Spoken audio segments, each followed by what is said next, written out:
कौरवों की माँ और धृतराष्ट्र की पत्नी गांधारी के कारण इस देश का ऐसा हाल हुआ कि इसे साम्राज्यों की कब्र कहा जाने लगा है। युद्ध युद्ध और सिर्फ युद्ध के सिवाय इस देश ने और कुछ नहीं देखा। ये देश कभी भारतवर्ष के आर्यवर्त के क्षेत्र में एक जनपद गांधार प्रदेश का हिस्सा हुआ करता था। इतिहास के सबसे बड़े युद्ध माने जाने वाले महाभारत के षड्यंत्र का आरंभ भी यहीं से माना जाता है। करीब 5500 साल पहले राजा सुबल यहाँ राज करते थे, जो गांधारी और शकुनी के पिता थे। तो कौन सा है ये देश और क्यों गांधारी को अपने पिता के राज्य को देना पड़ा श्राप, ये जानने से पहले मित्रों, व्रत उपवास और रहस्यमयी कथा सुनने के लिए अभी त्रिलोक को सब्सक्राइब कर लें, ताकि धर्म और आपके जीवन से जुड़ी जानकारी आपको मिलती रहे। मित्रों, भारत का अफगानिस्तान से 5000 साल पुराना नाता है। आज इसे गांधार नाम से जाना जाता है। ऋग्वेद में भगवान शिव से इस क्षेत्र का संबंध माना गया है। ऋग्वेद के अलावा उत्तर रामायण और महाभारत में भी इस शब्द का उल्लेख मिलता है, जिसका अर्थ है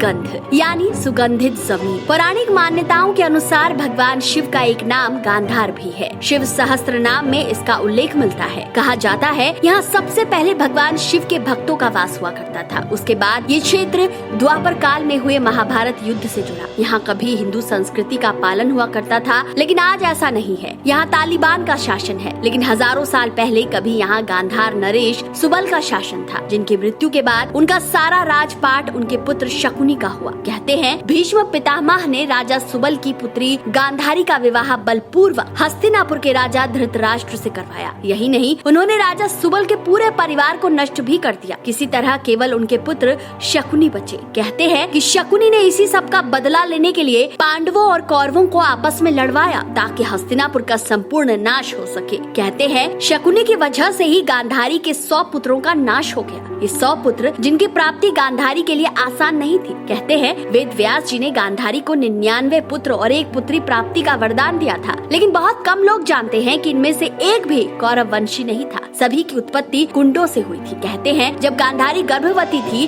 तब धृतराष्ट्र ने अपनी एक दासी के साथ सहवास किया, जिससे युयुत्सु नाम का एक पुत्र उत्पन्न हुआ, और इस तरह से कौरव 100 भाई हुए। लेकिन महाभारत युद्ध में ये सभी एक के बाद एक मारे गए और गांधारी निसंतान हो गई। कहते हैं महाभारत के युद्ध में अपनी सभी संतानों को खोने के बाद गांधारी क्रोध की अग्नि में जलने लगी, और इसी क्रोध में आकर उन्होंने अपने भाई शकुनी को श्राप दे दिया कि मेरे 100 पुत्रों को मरवाने वाले गांधार नरेश शकुनी, तुम्हारे राज्य में कभी शांति नहीं हो पाएगी। कहते हैं गांधारी के इसी एक श्राप की वजह से गांधार यानी आज का अफगानिस्तान कभी शांत नहीं हुआ। इसी का नतीजा है अफगानिस्तान आज भी संसार में अशांत देश के नाम से जाना जाता है। ये देश हजारों सालों से कभी भी शांत नहीं रहा। यहाँ हिंसा का दौर हमेशा चलता रहा। एक किंवदंती भी यहाँ प्रचलित है। कहते हैं विश्व विजेता सिकंदर अफगानिस्तान को जीतने के लिए बहुत संघर्ष कर रहा था। तब उसकी माँ ने आश्चर्यचकित होते हुए एक पत्र में अपने बेटे को लिखा था कि तुम इस देश को क्यों नहीं जीत पा रहे हो। उत्तर में सिकंदर ने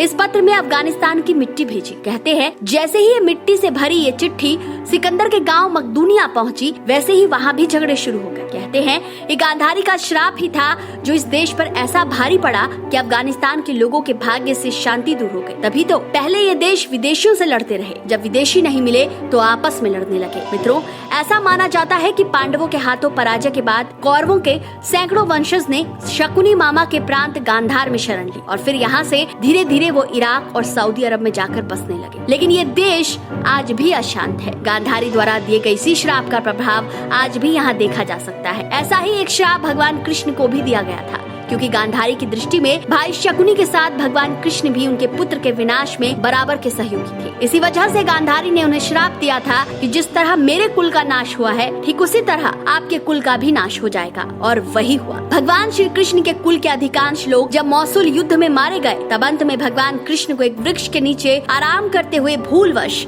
एक भील का तीर जा लगा, जिसकी वजह से उन्होंने देह त्याग दिया। और उसके बाद कहते हैं कि द्वारिका नगरी समुद्र में डूब गई। तो मित्रों, गांधारी के श्राप के प्रभाव को कलयुग में भी सच होता देखा जा सकता है। आप क्या मानते हैं? कमेंट में अपनी राय जरूर बताएं। वीडियो पसंद आया है तो इसे जितना हो सके शेयर कीजिए। भगवान विष्णु की कृपा आप सब पर यूं ही बनी रहे, इसी कामना के साथ आज के लिए इतना ही।